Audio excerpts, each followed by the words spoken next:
خصوصاً ڈاکٹر اسرار احمد. جب میں ملنے ان کو آیا تھا 51 میں بولا کیوں ہے؟ میں بولا اسلامک ادارے دیکھنا ہے. بولے آپ کو پاکستان میں ادارے ملیں گے، اسلام نہیں ملے گا. اللہ ان کو جنت نصیب فرمائے،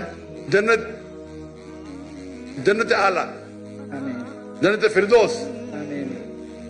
مجھے ایک پاکستانی ابھی کل ملا، بولا ڈاکٹر صاحب جب ڈاکٹر اسامت صاحب زندہ تھے ہمیں ان قدر ہی نہیں کی، ابھی مرنے کے انتقال ہونے کے بعد ہم سنتے تو جو انہیں 20 سال پہلے کہا وہ ابھی تیار ہے. پاکستان کے بارے میں تو چھوڑو، ہندوستان کے بارے میں ڈاکٹر اسرار احمد کہتے تھے بی جے پی 2 سیٹ ہے وہ ہندوستان کو رول کریں گے.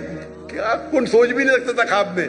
یہ ڈاکٹر اسرار احمد صاحب کی دور اندیشی ہے، فار سائٹڈنس.